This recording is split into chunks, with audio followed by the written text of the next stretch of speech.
Permission. Part 1. The First Day of a New Life. Chapter 1. The Weight of a First Step. The morning LENA JOHNSON walked into Brown Construction, she wore a dress the color of midnight. Not because she was trying to be seen. Because she needed armor, and navy blue had always been hers. She stood at the glass doors for exactly 4 seconds longer than she needed to. She counted them. 1. The cold handle under her fingers. 2. The ghost of Devon's voice telling her she wasn't ready for this. 3. The memory of her last paycheck, for years ago, before she had quietly handed him every version of herself she had ever owned. 4. The breath she pulled from the bottom of her lungs, slow and deliberate, the way her therapist had taught her. She pushed through the door. The lobby of Brown Construction occupied the entire ground floor of a building that took up half a city block in downtown Atlanta. Glass and dark steel, clean lines, the low hum of ambition pressed into architecture. A receptionist smiled at her from behind a curved marble desk. Somewhere behind it all, Atlanta moved in its morning rhythm, horns and heels, and the distant percussion of the city waking. LENA checked in, clipped her visitor badge to her lapel, and sat in one of the low leather chairs near the window to wait for HR. She crossed her ankles, uncrossed them, smoothed her dress across her thighs, and told herself her hands were not shaking. They were not shaking. They were absolutely shaking. She had been a secretary before Devon. A good one. She had been organized, quick-minded, the kind of woman who could run a department with a smile and a color-coded spreadsheet. That woman felt very far away now, like someone she had read about in an old journal. But she was trying to find her again. That was the whole point of today. She had her resume. She had her references. She had chosen this firm because it was large enough that she could slip in and find her footing before anyone paid her too much attention. She had not accounted for Edward Brown. She heard him before she saw him. The voice came from somewhere across the lobby, deep, unhurried, carrying the natural authority of a man who had never needed to raise it to be heard. It moved through the open space like weather, like something that had mass and temperature. LENA felt it register in her chest before she located its source. He was coming from the elevator bank. Tall, genuinely tall, the kind that didn't hunch or apologize for itself. The kind of build that spoke of discipline, of mornings that started before most people remembered they had a body. His suit was charcoal, the cut precise, and he was mid-conversation with a man half a step behind him, nodding along with the focused attention of someone taking mental notes at speed. Edward Brown was 41 years old, though LENA would not learn that until later. What she registered in those first seconds was simpler and more immediate, the way he moved through space as though it had agreed in advance to accommodate him. The breadth of his shoulders. The unhurried certainty of his stride. The line of his jaw. The fact that his hands, gesturing slightly as he spoke, were the kind of hands that looked like they could build something or hold something with equal intention. And then he glanced across the lobby, the way people glance at furniture or windows, a casual sweep of the space. And he stopped. Not fully. Not obviously. A fraction of a second, a hairline fault in his momentum. His eyes landed on LENA and stayed there for precisely 1 beat longer than was casual. Then he was moving again, listening to his associate, perfectly composed. LENA looked down at her lap. Don't be ridiculous, she told herself. He was looking at the door behind you. He was checking the time. He is the CEO of this company and you are a woman in a waiting chair trying not to hyperventilate. But her pulse had done something unauthorized, and she spent the next 4 minutes in quiet negotiation with it. The HR director, a warm woman named Patricia Cole, walked her through the standard paperwork with the practiced ease of someone who had onboarded hundreds of people. LENA answered every question cleanly, smiled at the right moments, and did not let her pen hesitate over the emergency contact field where Devon's name now lived in small, careful letters. She was being offered a position as administrative secretary to the operations floor, a lateral entry, modest salary, but it was a door. LENA had learned to be grateful for doors. She signed the offer letter. She was still signing the final page when Patricia's phone buzzed, and the older woman glanced at it with a look of mild surprise. I need to ask you to hold on one moment, Mrs. Johnson. I'm so sorry. Patricia stepped out. LENA capped her pen and looked around the small office, motivational print on the wall, a ficus in the corner doing its level best, a framed photo of Patricia's grandchildren arranged in order of height. It was an ordinary room. It was a safe room. LENA was learning to recognize those. When the door opened again, it was not Patricia who walked through it. It was him. Up close, Edward Brown was more. The word that arrived in LENA's mind was unreasonable, but it was accurate. He was more, in the way that certain things were more when proximity replaced distance. The gray of his suit was warmer up close. His eyes were very dark, the kind of brown that absorbed light rather than reflecting it, and they were fixed on her with a directness that was not aggressive and was not performative. It was simply honest. He extended his hand. Mrs. Johnson. Edward Brown. I understand you're joining us today. She stood. She did not know quite when she decided to stand, but she was standing, and she took his hand, and his grip was firm without performance, warm without lingering. Yes, sir. Administrative secretary, operations floor. Yes. Thank you for the opportunity. You said yes twice, LENA. You said yes twice like a person who has been trained to agree quickly. If he noticed, he gave no indication. He tilted his head slightly, a small thing, a listening thing. Your resume came through my office before it reached HR. I make a habit of reviewing every hire personally. It's a habit that has served this company well. He said it without weight. A fact. I appreciate that. Your background is strong. For years is a gap, but the work before it was exceptional. The kind of instinct you show in your previous placement isn't taught. It either lives in a person or it doesn't. Lena held his gaze. She was proud of that. It required something from her. I've been ready to come back for a while. It just took some time to make it happen. A pause. Not uncomfortable. More like he was measuring something she couldn't quite see. Well, we're glad you made it happen when you did. Patricia will finish your paperwork. I expect we'll be in contact soon. He left the way he had arrived, unhurried, certain, filling the space and then vacating it cleanly. Lena sat back down. Her hands, she noticed, had completely stopped shaking. Chapter 2: Operations, Observations, and the Problem of Noticing. The operations floor of Brown Construction was organized chaos rendered beautiful. Lena had worked in offices before, had navigated the social ecosystem of professional spaces with reasonable fluency, but this floor had a particular energy, the focused, kinetic hum of people who believed in what they were building. Literally building. The whiteboards held blueprints. The conference rooms smelled like coffee and ambition. The people moved like they meant it. She found her desk, her computer, her inbox already seated with orientation materials.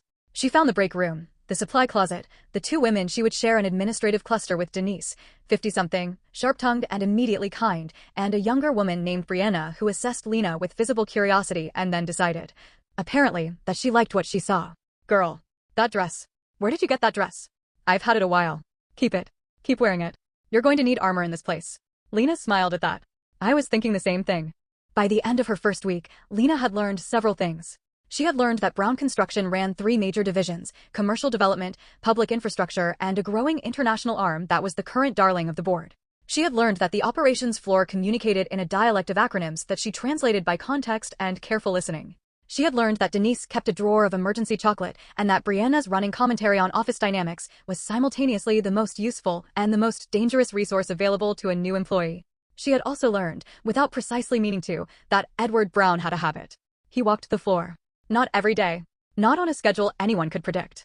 But he would appear from the elevator, from the stairwell, from some door Lena hadn't identified yet, and move through the space with that unhurried authority, pausing at desks, asking questions, listening with the full weight of his attention. He knew people's names. He knew the names of their projects. When he stopped at someone's desk, that person sat a little straighter, spoke a little more clearly, and looked, when he moved on, as though they had been handed something they needed. He was that kind of leader. The kind that cost companies nothing and was worth everything. On Wednesday of her second week, he paused at hers. She had been deep in a procurement spreadsheet, the kind of work that required the full allocation of available brain cells, and she did not realize he was there until his shadow fell across her monitor. She looked up. How are you finding it? He means the job, Lena. He means the job, obviously. It's structured. I appreciate the structure. The procurement tracking system took me about a day to understand, and I've already found 3 redundancies that I think we can streamline. Something shifted in his expression. Not surprise exactly. More like recognition. Write it up. Send it to Marcus Chin, operations lead. Copy me. A beat. Copy you directly? Is that a problem? No. No, sir. I'll have it done by end of day. I know you will. He moved on. Lena stared at her monitor for a moment.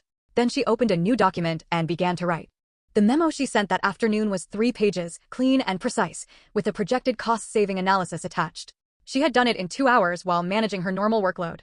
She did not think about it as impressive. She thought about it as what needed to be done. Marcus Chin forwarded it to the department head with a note that said, "New secretary on ops caught this." The department head forwarded it to the board meeting agenda. Lena did not know any of this yet. What she knew was that on Friday morning, there was a small potted succulent on her desk that hadn't been there Thursday. No card.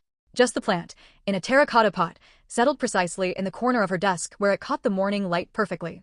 Brianna appeared at her elbow within 45 seconds. Who sent the plant? I don't know.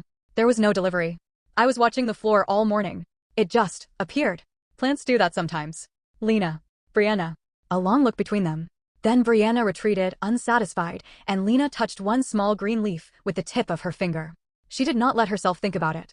She was very good at not letting herself think about things. Devin had taught her that, at least, though he had not intended it as a gift. Chapter 3: The Geometry of Close Quarters.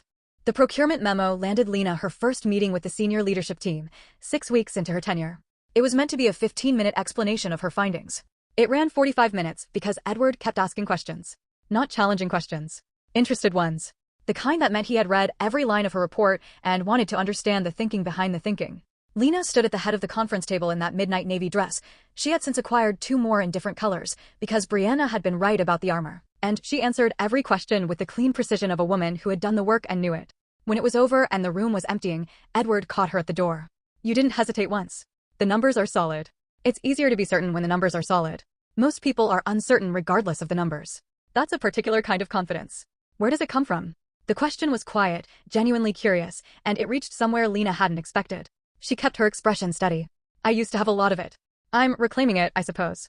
A pause. He looked at her with that particular quality of attention that made her feel simultaneously seen and discomfited, not in a threatening way. In the way of being seen clearly after a long time in the dark. "It suits you." He held the door for her and she walked through it, and she did not look back, and in the elevator. Going down to her floor, she pressed her palm flat against the cool metal wall and breathed. "It suits you." 2 words. He said 2 words, and you are standing here like a person who has forgotten how to have a normal body temperature, Lena Johnson. Get it together. She got it together. Mostly. What she could not quite get together was the awareness. It had settled into her like weather, low pressure, constant, unmistakable. She was aware of him in the building the way you were aware of a change in barometric pressure, not always visible, but felt in the joints. She was aware when he was on her floor. She was aware of the direction he moved through the space. She was aware of the particular register of his voice in a room 2 doors down, recognizable even through walls. It alarmed her.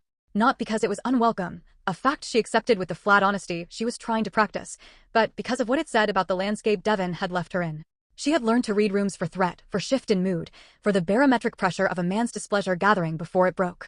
That she was now reading a room for Edward Brown's presence felt like the same skill turned inside out. Same nerve endings, different signal. She was not ready for this. She was quite sure of that. She kept working. She kept being excellent. She sent 14 more process improvement memos in the following 6 weeks, each one received with increasing institutional excitement. Each one quietly noted by a man on the 14th floor who was beginning to think that the operations floor had acquired something it did not yet fully understand. The company holiday party in early December was held in the atrium, catered, photographed for the company newsletter, attended by every employee with varying levels of enthusiasm. Lena wore a deep burgundy wrap dress that she had bought for the occasion, and felt both unlike herself and exactly like herself in it. She was standing near the bar with Denise. Halfway through a glass of wine she was nursing with discipline, when Denise made a small sound. "He's coming this way. And he is looking at you specifically. He's probably coming to the bar. Lena, honey. He passed the bar 2 steps ago." She turned. Edward was there, close enough that she registered the warmth of him before she registered anything else. He was in a dark suit, no tie, the top button open, and it did something structurally unsound to her composure. "Mrs. Johnson. You look exceptional this evening." "Mr. Brown. Thank you."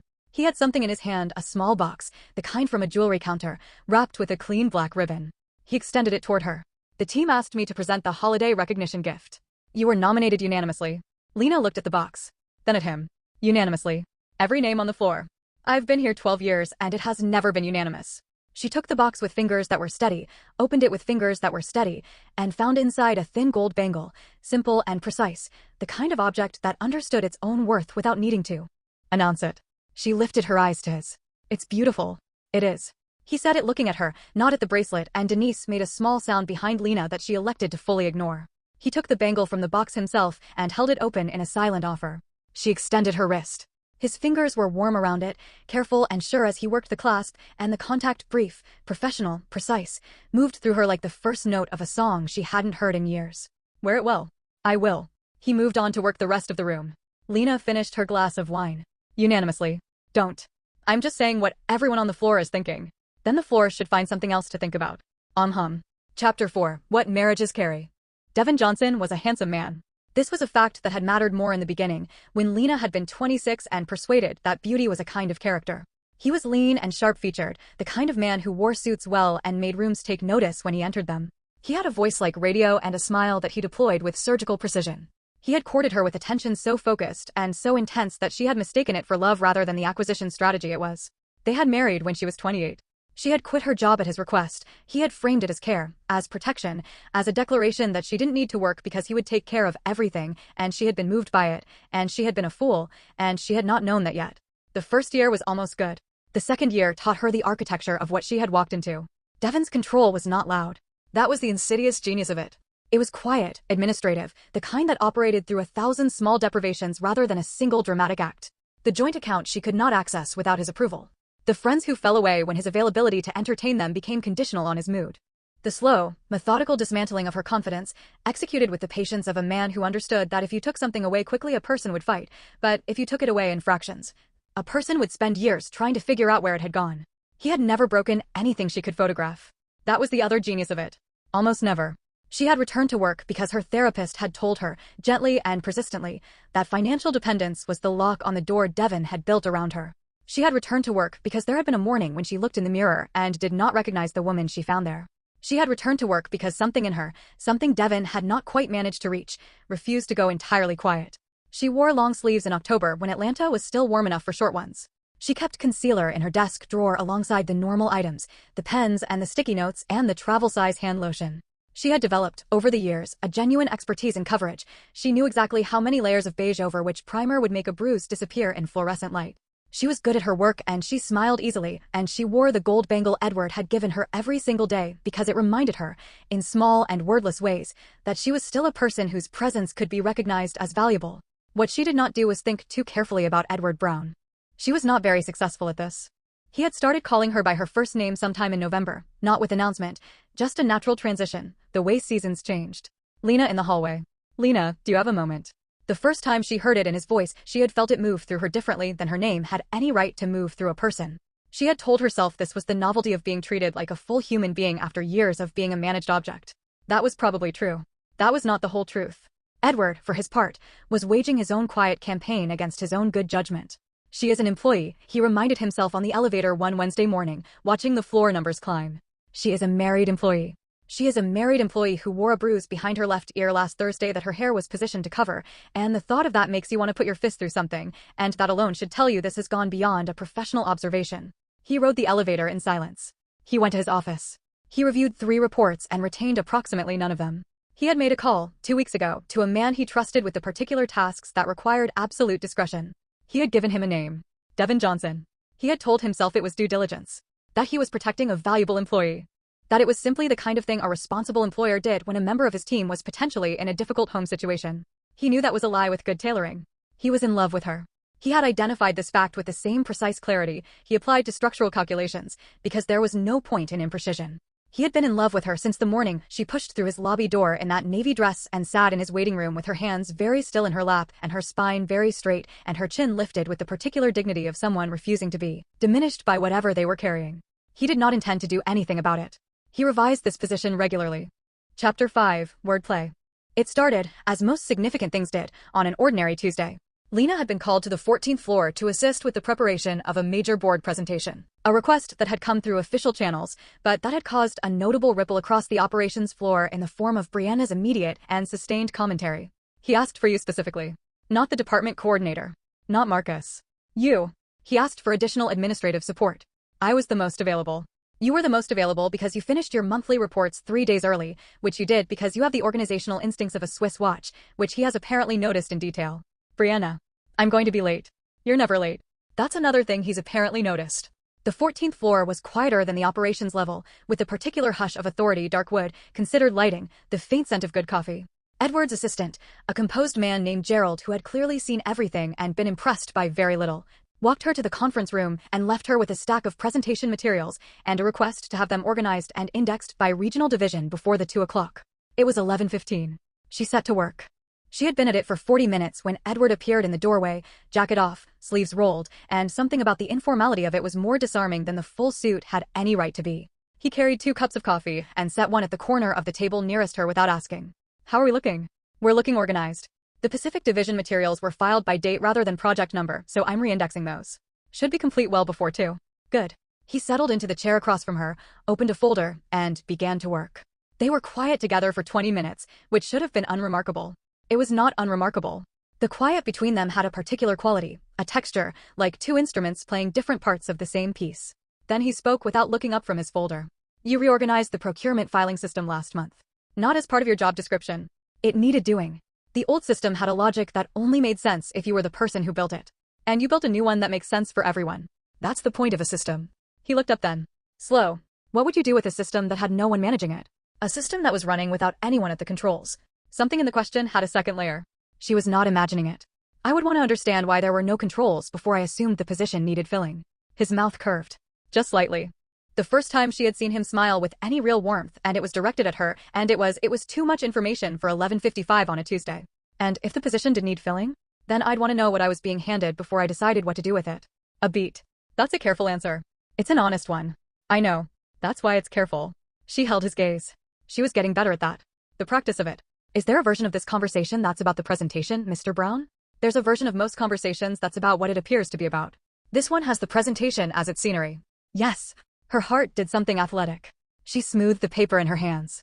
I find, with complex systems, the honest approach is usually to name what you're actually looking at. He leaned forward, just slightly, forearms on the table. All right. What are we actually looking at, Lena? The way he said her name in that register, in that quiet room with the city spread out behind him through the floor-to-ceiling glass, she felt it in her sternum. She felt it in her hands. I think that depends on who's asking and why. I'm asking. And you know why. Silence. Not the comfortable working silence of 20 minutes ago. This one had edges.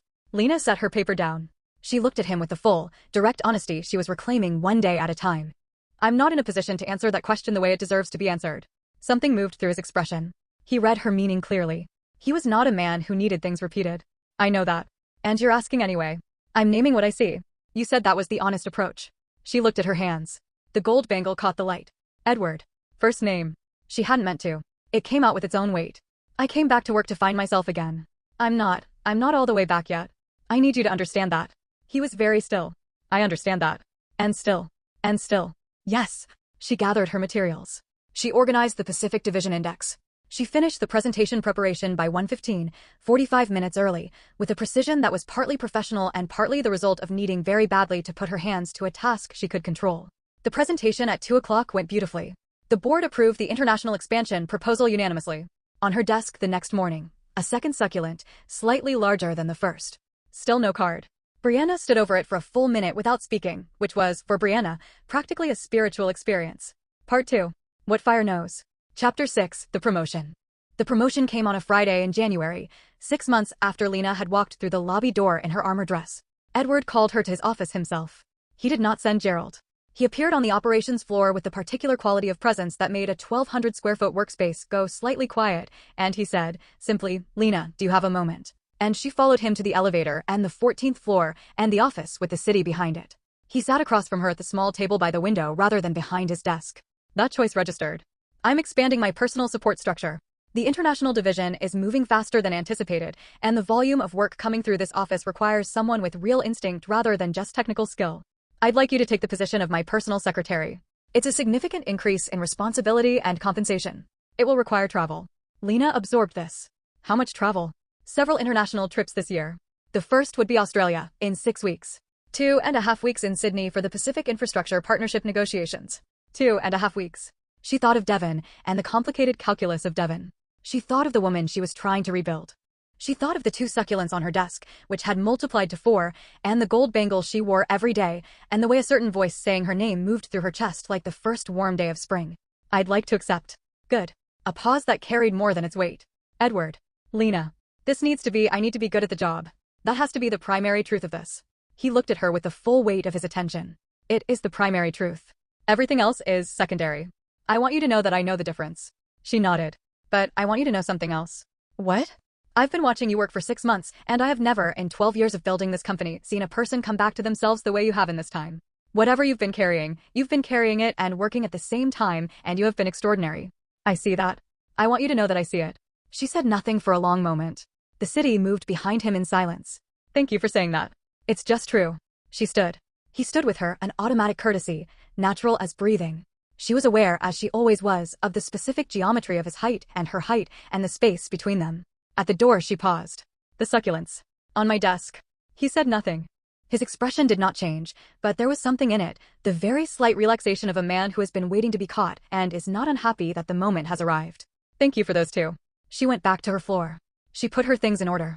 She called her therapist on the way home and said, "I think something is happening, and I don't know what to do about it yet, but I don't think I'm afraid of it, and I'm not sure what that means." Her therapist said, "Tell me more about not being afraid." The operations floor's response to the promotion was predictable in most respects and gratifying in one.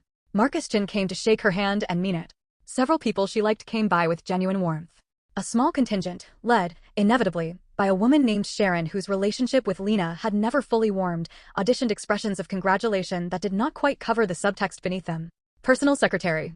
That's quite a jump from operations admin in 6 months. 6 months and about 40 process improvement memos, yes. Sharon's smile did not change in quality. Well, I just hope the work speaks for itself. It does. That's why I'm going to Australia. She said it pleasantly and returned to her desk, and Brianna materialized at her shoulder within seconds. You just walked away from Sharon Michaels in the middle of an implication with a smile on your face. Lena, that is growth. That is healing. I am so proud. Don't make it weird. It's already weird. It's been weird since the second succulent. I'm just documenting. Lena laughed. An actual laugh, unguarded, surprised out of her. It felt, she thought, like something coming back. Chapter 7, Preparations and Private Calculations. The 6 weeks before Sydney moved with the productive velocity of deadline-adjacent days. Lena learned the shape of Edward's professional life from the inside, his calendar, his contacts, the rhythm of his priorities, the places where he left space for adaptation, and the places where he did not. She was good at it. She was very, very good at it, with the particular talent of someone who understood how to read a room by understanding the person at its center. She learned his silences. There were several, each with different meaning. She learned that he drank his coffee black and that he did not take lunch before 1, but that if she put a plate at the corner of his desk at 12:15, he would eat without noticing he was doing it. She learned that he spoke to his construction crews on site the same way he spoke to his board, without condescension, with specificity, with the same expectation of competence directed toward every level. She learned that when something angered him truly, his voice got quieter. This was useful information. What she was also learning, and not discussing with anyone including herself, was how to exist in close quarters with Edward Brown without losing her professional footing. The daily proximity had a cumulative effect. The way weather did nothing dramatic on any given day, but the slow accretion of small moments forming something that was beginning to have its own weather system. He had touched her hand once when passing her a document.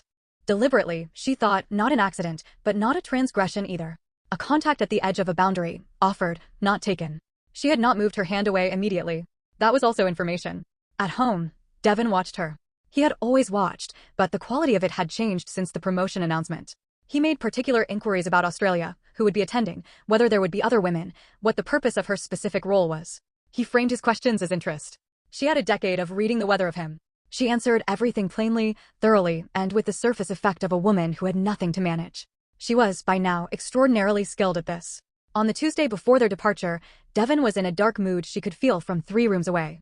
She stayed in the kitchen after dinner, cleaning things that didn't require cleaning, until the particular quality of the silence told her it was safe to move. She went to bed at 9 and lay with her eyes open in the dark and thought about navy blue dresses and Sydney and the sound of a voice that didn't need to be loud to be heard. On Wednesday morning, she walked into the 14th floor with her travel materials prepared and her concealer applied with practiced skill and the collar of her blouse placed precisely. Edward looked at her once, when she came through the door, with the full weight of his attention. Then he looked back at the report in his hand.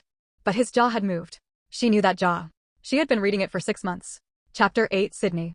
The flight to Sydney was 22 hours with a connection in Los Angeles. Lena slept for 4 of them, which was unusual for her. She had developed, over the Devon years, a difficulty with unconsciousness in environments she couldn't fully monitor. But something about being in the air, in a body of metal moving away from everything familiar, allowed something in her to relax its grip. She woke to find a blanket had been placed over her that she had not started the flight with. Edward was across the aisle, reading, his reading glasses giving him an air of domestic approachability that she found entirely unfair. He did not look up when she stirred, which meant he had been watching and had decided, with characteristic consideration, to let her orient herself before acknowledging she was awake. She was learning his considerations. This one moved through her warmly. Sydney arrived in the golden hour, the harbor catching the late sun in sheets of hammered light, and the city arranged itself against the water with the particular confidence of a place that knows its own beauty.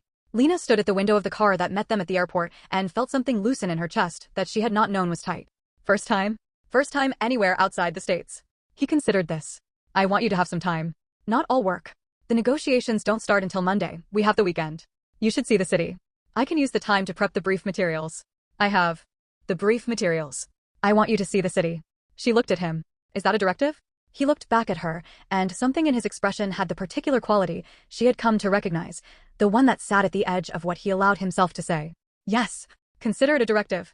Something in her responded to that word with a warmth she let herself feel and did not analyze in the moment. All right. I'll see the city. He nodded once. Turned to look back at the harbor. He did not let himself look at her for too long. He had developed a precise measurement for too long, and he monitored it with the discipline he applied to everything that mattered. The problem was that the measurement kept requiring recalibration. She was looking at Sydney with the expression of someone being handed water after a long time without it, and he was watching her look at Sydney, and he was losing the argument with himself in real time. He looked at the harbor. He thought about what his investigator had told him last week. He thought about Devin Johnson. He looked at the harbor until they reached the hotel. The hotel was the kind of place that understood its own luxury without needing to declare it. Their suite, the presidential, because Edward did not stay anywhere that would not adequately support the work they needed to do, had 2 bedrooms off a central sitting room, a view of the harbor that made Lena stand at the window for a full 2 minutes without speaking, and a bathroom so well considered it almost felt like an apology for every lesser bathroom she had ever used. She unpacked methodically. She laid her work materials out. She stood for a moment in the center of her bedroom in this city on the other side of the world and put her hands over her face and pressed them there and breathed. She was not afraid, she told herself. She had told her therapist she was not afraid and she was going to honor that. What she was, she recognized, was alive in a way she had not been in years, every sense at a particular pitch of awareness, the city bright through the window, the hum of somewhere new and vast and full of possibility sitting against her skin like warmth. She put on the simplest thing in her bag and went to knock on the sitting room door. They walked the harbor that first evening without agenda. Edward had, apparently, been to Sydney 6 times, and he navigated it with the ease of familiar territory while managing to show her things as though discovering them alongside her. The bridge at dusk. The opera house from the water approach, which he insisted was the only approach that made proper sense of its architecture. A restaurant at the edge of the rocks where they ate things she could not entirely identify and that were extraordinary. They talked. Not about work, mostly. He asked about her family. She had a mother in Birmingham, a sister in Houston, a web of connections that Devin had spent 2 years systematically thinning. She answered honestly, more honestly than she had intended, the distance from Atlanta performing some function of freedom she couldn't fully name. He talked about Brown Construction's origin, not the company mythology version, but the actual version, the one that started with his father's construction crew and a 23-year-old Edward learning the trade from the bottom. Working sites before he worked offices, understanding what he was building before he understood the business of building it. The city moved around them and the water was very dark and very beautiful, and Lena thought, this is what it feels like to have dinner with someone who is interested in you. Interested in the actual you, the one with edges and history and a recovery in progress. She thought, I have forgotten this feeling existed. She thought, that is the saddest thing I have known in a while. She let none of the show on her face and let all of it move through her honestly, because that was the practice. When he walked her back to their suite and they said good night at her bedroom door, he paused with his hand on the door frame and looked at her with that particular weight of attention. Thank you for this evening. You paid for dinner. I'm not thanking you for dinner. She met his eyes. Held them. Good night, Edward. Good night, Lena. She went inside. She lay down on top of the covers and looked at the ceiling of a hotel room in Sydney, Australia. She was smiling. She noticed that. She let herself. Chapter 9, What He Found. The negotiations ran Monday through Thursday that first week, 9-hour days in a conference room on the 32nd floor of a building downtown, with a view of the city that Lena would have found distracting if she were not so thoroughly occupied with the work. She was very good at this. She had known she would be, but the knowing and the doing were different things, and the doing satisfied something in her that had been hungry a long time. She managed the room, the documentation, the moving parts of a negotiation between 2 multinational entities with the calm efficiency of someone who had found the place where her particular skill set met the work that genuinely required it. Edward watched her work with an expression he kept professional, and that was not entirely professional. On Thursday evening, the framework agreement initialed and the mood in the team expansive with the particular relief of accomplished work. They had dinner with the Australian partners at a restaurant that Lena would remember in specific sensory detail for years. The light, the sound of the harbor, the way the evenings smelled like salt and summer. And then they were back in the suite. The team departed to their respective rooms, the city reduced to its nighttime self outside the windows. Edward had been quiet on the walk back. Not the comfortable quiet of their Sydney evening, something with more weight. He poured water at the side table and turned to her. Sit down, Lena. The gentleness of it. The weight. She sat. Something in her stomach knew before her mind did. He sat across from her. He folded his hands on the table and looked at her for a moment with the particular care of a man preparing to deliver something difficult to someone he cares about deeply. I need to tell you something. I need to ask you to hear all of it before you respond. All right. I retained an investigator in January. When I noticed certain things, I needed to know what you were living with. She was very still. Devin has a credit line in your name that carries a balance you are legally responsible for and that you likely don't know the current amount of. He has a mistress, a relationship of approximately 18 months. The financial picture is. Edward. He stopped. She pressed her hands flat on the table. She looked at them. She breathed. How much is the credit line? $87,000. She made no sound. She kept her hands flat. Tell me the rest. He told her. All of it. The credit cards, the property she didn't know had been leveraged, the woman named Cassandra who Devin had been seeing since before Lena returned to work, the financial timeline that demonstrated a pattern of deliberate, Systematic asset stripping dressed up as marital finance. His voice throughout was even, careful, the voice of someone delivering an accounting of facts with all available compassion. When he was done, the room was very quiet. You had someone investigate my husband. Yes. Without asking me. Yes. I need you to know why. She looked up at him. He did not look away. The bruise behind your ear in October. The collar of your blouse in January. The way you move in the office on certain mornings, careful, measured, like someone taking inventory of themselves. I know what that looks like, Lena. I grew up watching my mother do it. I could not know what I suspected and do nothing. The silence held. Something in her chest broke open, very slowly, the way a window opens in spring. I haven't told anyone. I know. I thought I was handling it. You were surviving it. That's not the same as handling it. Her eyes filled. She did not let the tears fall, a reflex so deep by now it was almost structural, but they were there, and he saw them, and he did something then that undid her more thoroughly than anything else. He reached across the table and covered both her hands with his. Gently, and he left them there. He did not tell her it was okay. He did not tell her it was fine. He simply stayed. She breathed in. Breathed out. What are the solutions? You said you had solutions. A family law attorney I trust. The documentation we have will neutralize the marital debt. There's precedent for fraudulent financial concealment in divorce proceedings. His leverage over you is smaller than he has made you believe. Most of it exists because he has controlled the information. And the rest? The rest is a conversation for when you're ready to have it. Not tonight. Tonight you just needed to know the shape of what you're actually dealing with. She looked at his hands over hers. She turned her hands under his slowly until she was holding them back. Edward. Yes. I am so tired. He moved from across the table to beside her. He put his arm around her. She leaned finally, fully into the warmth of him, and he held her with the steady, careful embrace of someone who understood what they were holding and was not careless with it. She did not cry. She was too tired for that. She simply let herself be held, and outside the window Sydney was very beautiful and very patient, and the night was long enough to contain what was needed. Chapter 10. What Sydney Holds. The second week was different in the way that weather changed after a storm, the same landscape, but clarified, the light coming from a different angle. They had not spoken further about Devon. By unspoken agreement, that conversation lived in its own space, available when needed, not crowded against the working days. Lena noticed that the knowing had done something to her, not fixed anything, but changed the quality of the weight she was carrying. It was still heavy, but it was named now. Named things had different gravity. On Saturday evening of the second week, the work complete, the team departed or at dinner elsewhere, Lena and Edward walked to a restaurant he had found on the northern harbor, small and specific in the way that good restaurants were specific. As if they had a single clear opinion about food and were executing it faithfully. They ate for a long time. Talked for longer. The city was warm outside, which surprised her still. She had to keep reminding herself that January in Australia was summer. Walking back, by the water, he stopped. She stopped. She turned to look at him. He was looking at her with the full, undivided weight of everything he had been managing since January in Atlanta, which was to say since longer than January. Which was to say since a morning in an Atlanta lobby when a woman in a navy dress had pressed her hands into stillness in her own lap and lifted her chin against whatever she was carrying. I have been in love with you since the first morning I saw you. She held his gaze. I know. And you. She stepped forward. Closed the last of the distance. And I have been trying not to know something for 6 months that I know. He raised his hand and put it against her face, her jaw, her cheek, with the specific intention of a man who has been careful for a very long time and has decided, finally, that care and intention could coexist with want. His thumb moved once across her cheekbone. Tell me what you know. That I want to be near you. That your voice does something to me that I stopped knowing how to manage a long time ago. That I feel. She stopped. Tell me. Safe. I feel safe with you. And I haven't felt that in. He kissed her. Not quickly. Not tentatively.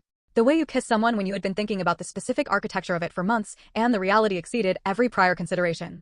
His hand moved from her cheek to the back of her neck, into her hair, holding her with the careful surety of someone who understood that what they were holding was both strong and newly returning to its strength. She kissed him back. She kissed him back with all of it, the 6 months, the waiting, the gold bangle, the succulents, the harbor at first evening, the table in the conference room when he said I know and left his hands over hers. The city held them. The harbor was patient. The summer night was warm and long.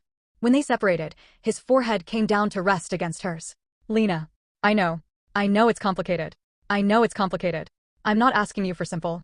I'm asking for what's true. She put her hand against his chest, over his heart, feeling it move. She thought, this is what I want. I want this specific warmth, this specific steadiness, this man who sat beside me and held my hands and told me the truth I needed to hear, and who has never once made me feel small. What's true is that I want this. I want you. And I need to do this right. We'll do it right.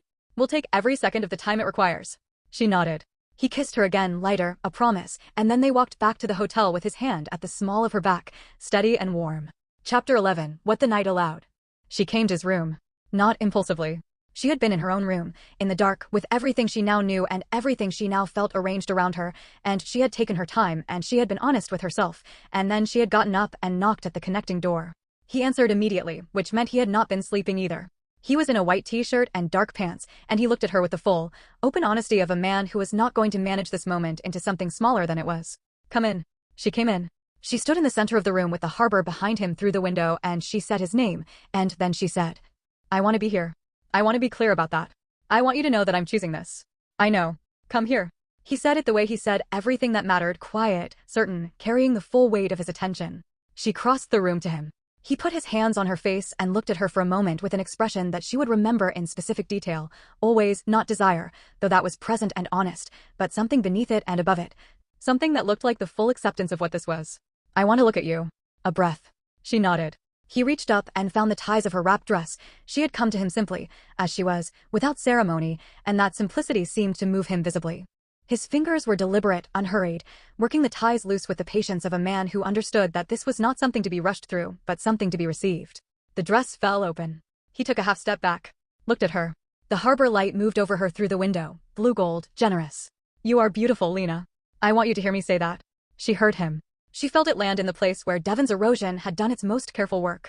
She felt it land differently than she had ever felt a compliment land, because it was not a tool in someone's hand. It was simply offered. A true thing stated. He slid the dress from her shoulders and it fell to the floor. He drew her in slowly and kissed her neck, the curve of it, the hollow below her ear, the place where her shoulder began, with a thoroughness that was almost a conversation. His lips moved over her collarbone, her shoulder, and she felt each point of contact as something specific, something chosen. He said, against her skin, "Tell me what you need. I want to know." The vulnerability of the question. The permission in it. "I need." She stopped. Tried again. "I need it to be slow. I need to feel all of it. I've been numb for so long. I need to feel this. Then we'll be slow. We have all the time we need." He walked her back to the bed. Lay her down with the careful intention of someone who understood the gravity of what they were being trusted with. He moved over her, propped on his arms, looking at her. "You're still thinking. I can see you thinking. I'm not used to someone wanting to see me." He came down and kissed her temple, her cheek, the corner of her mouth. "I see you. I've been seeing you since January. Let me show you what I see." She let him. He was patient, was the word. Patient in the way that meant attentive, present, entirely focused on her rather than on the event of her. His hands moved over her with the considered curiosity of someone reading something they intended to understand completely. When she made a sound, he took note of it. When she tightened her hands in the sheets, he slowed. When she pulled him closer, he gave her more. He said her name several times through the night, the way he said it in the office, with the full intention of it, with the specific weight of her specifically. She said his. She said it like she was finally allowed. The harbor moved outside the window. Sydney did not know or care. The city was warm and patient, and the night was long, and somewhere in it, in a hotel room above the water, a woman discovered what it felt like to be present in her own body again, to inhabit it fully, to want and be wanted and to feel every bit of both without apology. She lay against his chest afterward and listened to his heart. "Edward. Yes. I love you.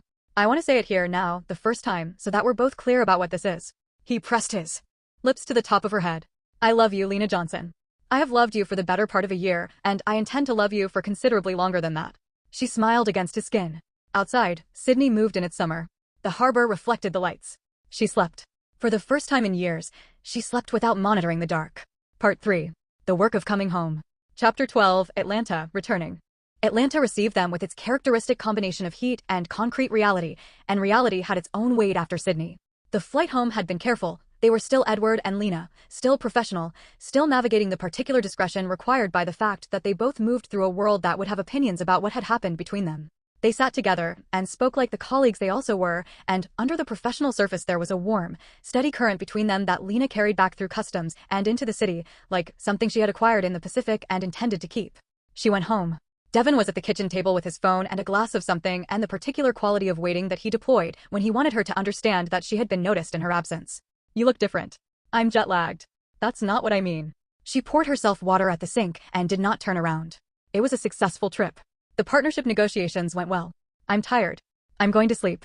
She went to sleep. In the room they still shared because the attorney Edward had already connected her with had told her to make no visible changes until the financial protections were in place. She lay in the dark and thought with precise calm about the timeline her attorney had laid out. About the documentation already building in a folder she maintained on a secure server Edward had set up for her, about the woman she was in the process of becoming. Devin did not touch her that night. He was good at reading her new quality. There was something in it he hadn't encountered before, and it made him cautious in a way she noted and filed. She slept. The office gossip had, apparently, not been idle in her absence. Brianna delivered the full briefing within 20 minutes of Lena's arrival on her first day back, with the efficiency of a woman who had been organizing this information in chronological order. Sharon told 3 people she suspected the promotion was not merit-based. Patricia from HR told Sharon, quote, that she was welcome to submit a comparative performance review if she had concerns. Sharon has not submitted a comparative performance review. Gerald from the 14th floor, Gerald, Lena, who has never said anything gossipy in his life, told someone in accounting that Mr. Brown had personally reviewed every document you produced in Sydney and described your work as, quote, exceptional.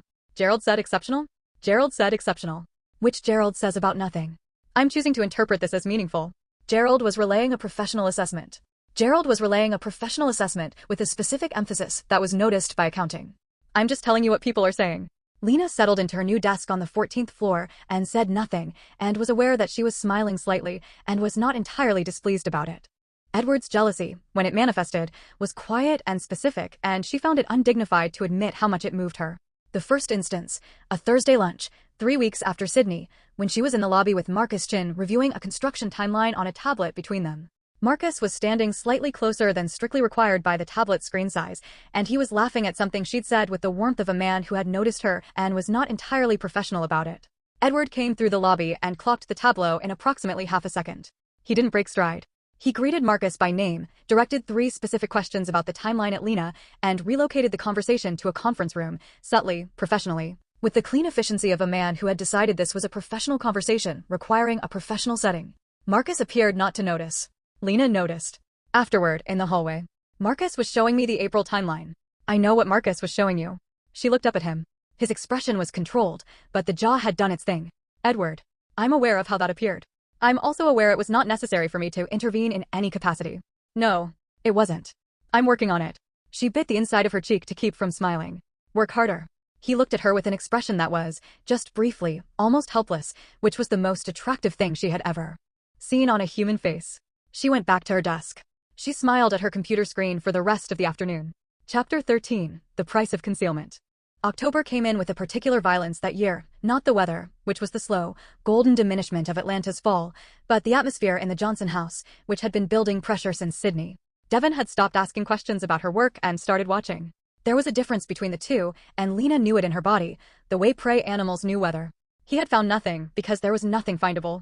She and Edward had been careful in the office, careful in their communications, the only proof of what they were to each other living in encrypted messages and the private territory of her own heart.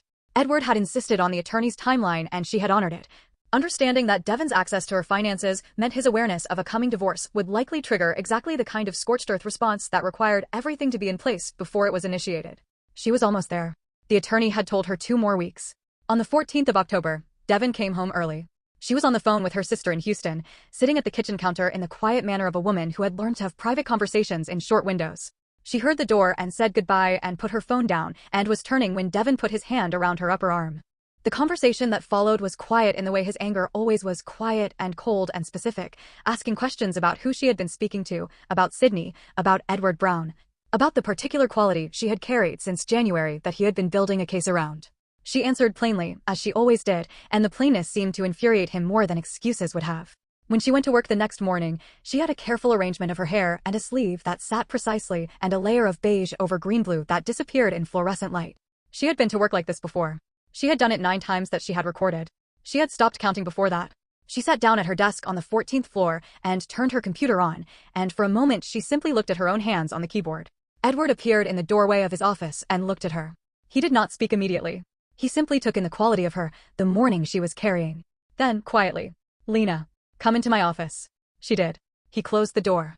He stood across from her, and he looked at her with an expression that she had never seen on him before, because she had never seen him frightened, and that was what this was, not anger, not yet, but beneath the controlled surface of him, fear.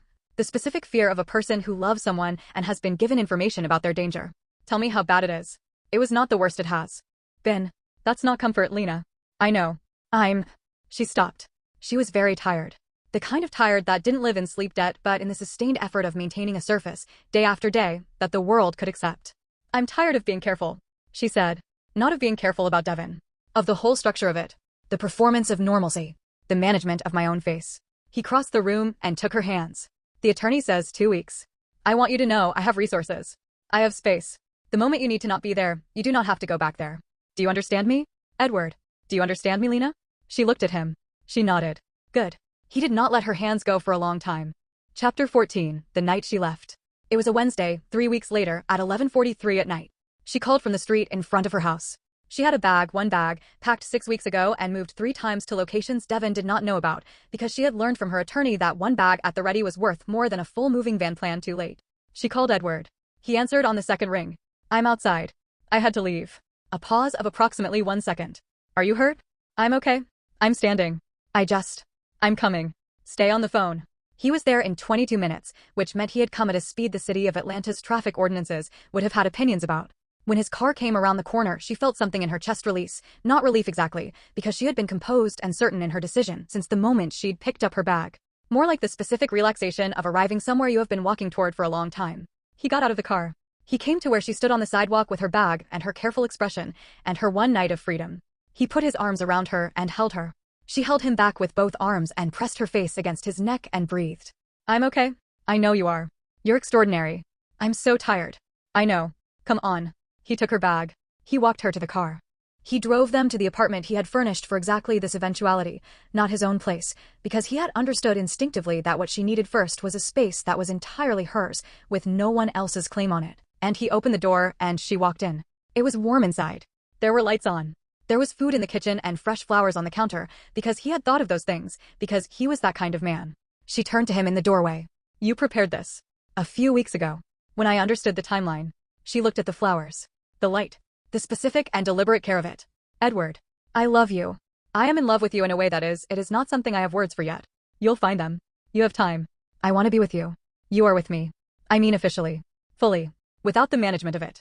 He crossed the room to her. He put his hand to her face. He looked at her with the full weight of everything they were. You are mine, Lena Johnson. I have known that since January. The rest is just paperwork and time, and I can wait for both. She kissed him. Not like Sydney, differently. With the specific quality of a woman who had come home after a very long journey, who had finally put down what she was carrying, who had decided in the most fundamental way that she was going to be well and loved and present in her own life. He held her for a long time in the doorway of a room that was hers. Outside, Atlanta did its midnight things. Inside, a woman who had been carefully, systematically reduced, held the hands of the man who had watched her put herself back together and had understood, from the first day, exactly what he was looking at. Chapter 15, the end-of-year gala. The attorney had filed in November. Devin had retained his own counsel and made his own movements, which were the movements of a man who knew the documentation was against him, aggressive at the margins and retreating at the center, because the financial evidence was irrefutable.